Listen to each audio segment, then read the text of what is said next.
Perkenalkan, nama saya Resini Kusairi. Saya berkuliah di IKIP Siliwangi dengan NIM 20210077. Pada kesempatan kali ini, saya akan menjelaskan mengenai apa yang telah saya analisis dan saya menganalisis sebuah cerita pendek atau cerpen. Nah, saya dapat cerita pendek ini dari buku Magi Perempuan dan Malam Kunang-Kunang. Bila kalian ingin mengetahui buku saya yang telah baca ini adalah bukunya. Nah, nanti kalau kurang jelas, saya akan cantumkan bukunya di sebelah sini ya. Nah, sebelum ke cerita pendek yang saya akan analisis ini, saya akan menjelaskan buku ini terlebih dahulu. Dari itu, saya telah menganalisis cerpen yang berjudul Gadis Buruk Rupa dalam Cermin ini secara unsur intrinsik dan unsur ekstrinsik.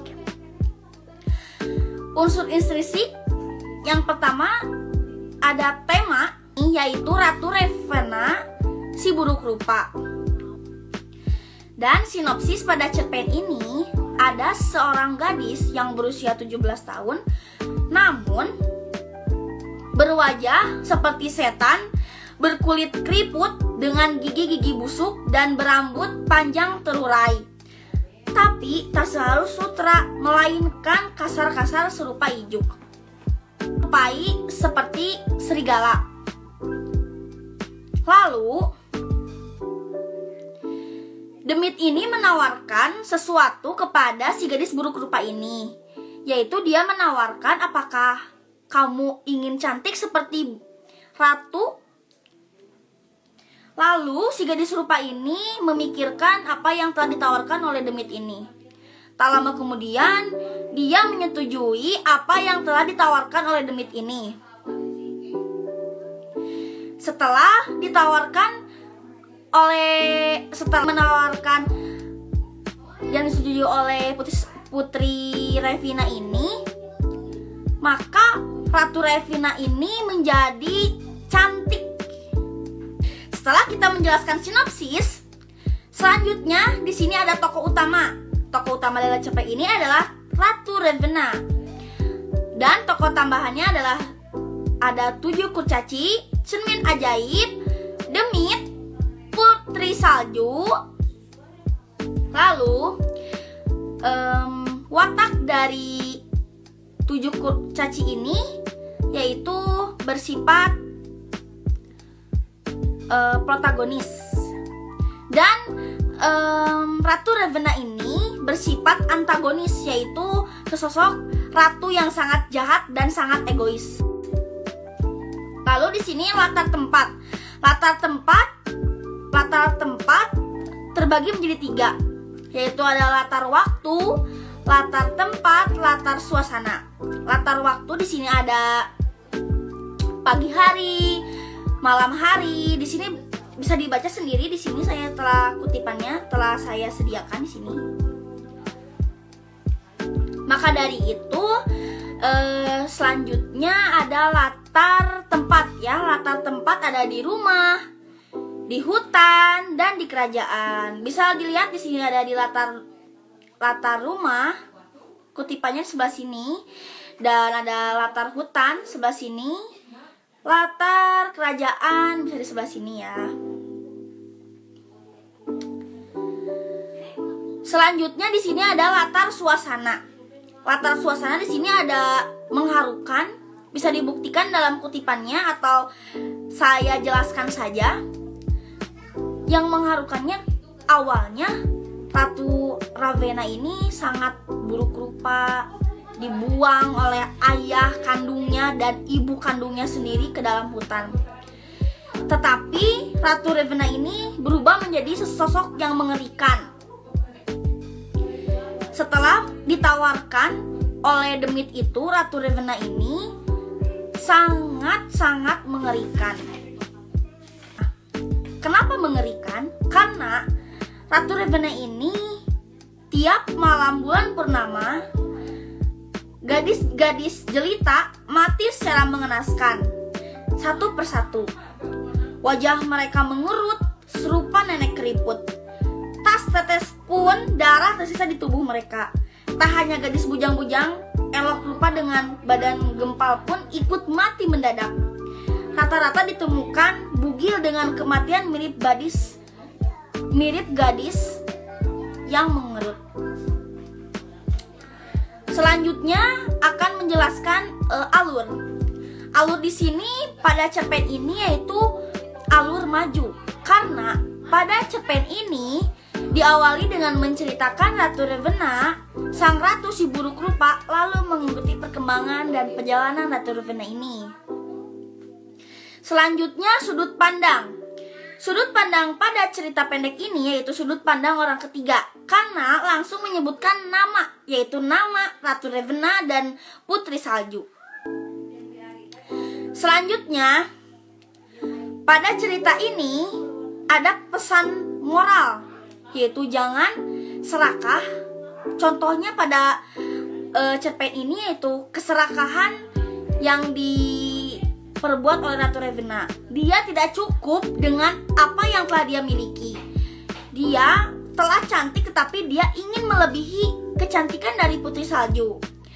Lalu selalu bersyukur apa yang telah didapati dan didapati oleh diri masing-masing. Karena belum tentu orang lain bisa mempunyai seperti kita. Lalu saling menyayangi. Di sini pada cerpen ini kurang saling menyayangi antar keluarga. Tidak ada jalinan ikatan kekeluargaan pada cerita pendek ini. Contoh kutipannya adalah Ratu Ravenna dibuang oleh ayah kandung sendiri dan ibu kandungnya sendiri. Setelah penjelasan unsur intrinsik selesai, selanjutnya kita akan memaparkan mengenai unsur ekstrinsik pada cerpen ini. Yang pertama adalah latar belakang dari penulis cerpen ini. Cerpen ini ditulis oleh seorang penulis bernama Guntur Alam.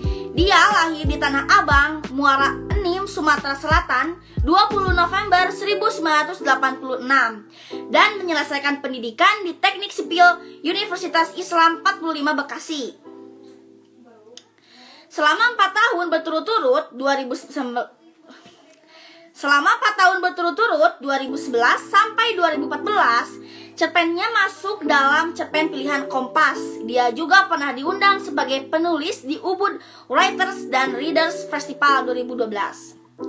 Sejumlah cerpennya mendapat penghargaan di antara 1 dari 10 cerpen terbaik Festival Seni Surabaya yang bertahun 2010. Juara 2 Lomba Cipta Cerpen Pemuda Kementerian Pemuda dan Olahraga Republik Indonesia pada 2011. Juara 1 Sayembara Menulis Cerpen Banten Muda Community 2012. Buku kumpulan cerpennya sudah terbit adalah Mata Sayu Itu Bercerita pada 2014 dan Musim Yang Bercerita Tentang Cinta 2014. Nah, itu poin pertama dari unsur ekstrinsik. Lalu kita ke unsur kedua, yaitu nilai-nilai pada cerpen ini. Nilai-nilai pada cerpen ini ada 3. Yang pertama nilai moral, yang kedua nilai sosial, yang ketiga nilai agama. Nilai moralnya pada cerpen ini kita harus selalu bersyukur apa yang telah kita dapati. Karena pada cerpen ini Ratu Ravenna sangat-sangat egois dan tidak mau pernah bersyukur. Maka dari itu kita harus bersyukur apa yang telah kita dapati dan kita miliki. Lalu poin keduanya adalah nilai sosial.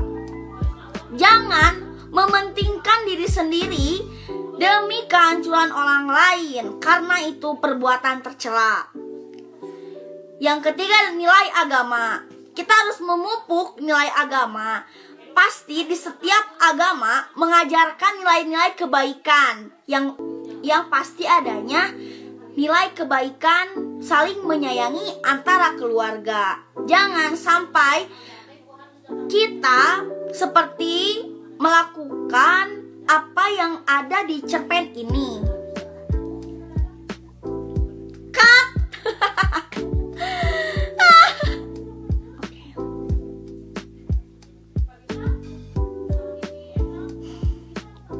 Selanjutnya, saya akan mengkaji unsur stilitis. Selanjutnya, saya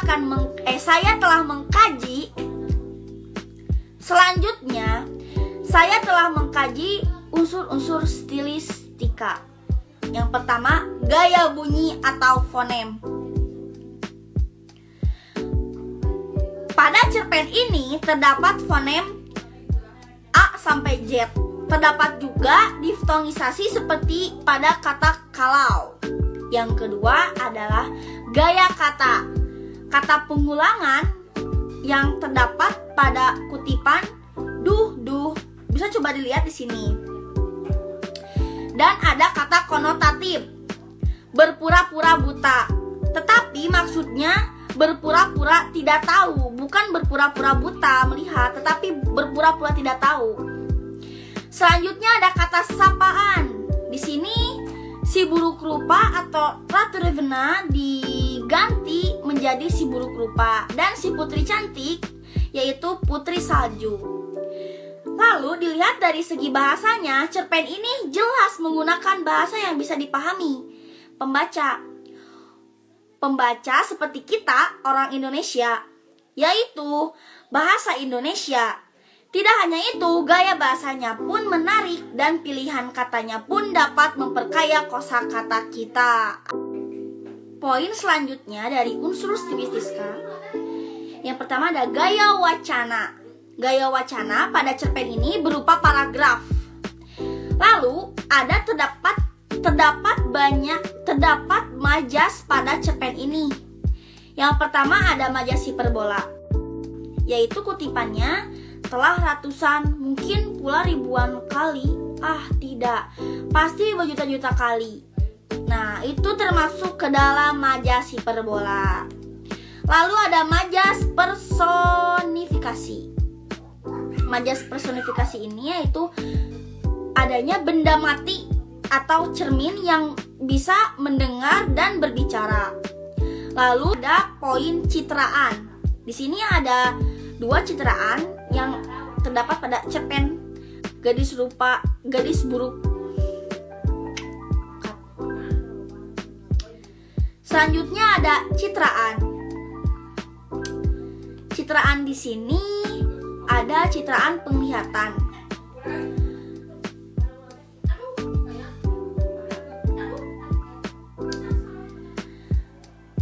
Pada kutipannya, Ratu Ravenna dibuang ke hutan terlarang yang terdapat hutan sarang binatang buas. Kita seperti merasakan atau melihat di hutan yang terdapat banyak binatang buas. Selanjutnya ada citraan pendengaran. Di sini kutipannya adalah lolongan serigala liar menyambut kedatangannya. Dan gagak-gagak hitam seketika riuh berkoak-koak. Pada citraan pendengaran ini, kita seperti mendengar suara lolongan serigala dan suara gagak-gagak hitam.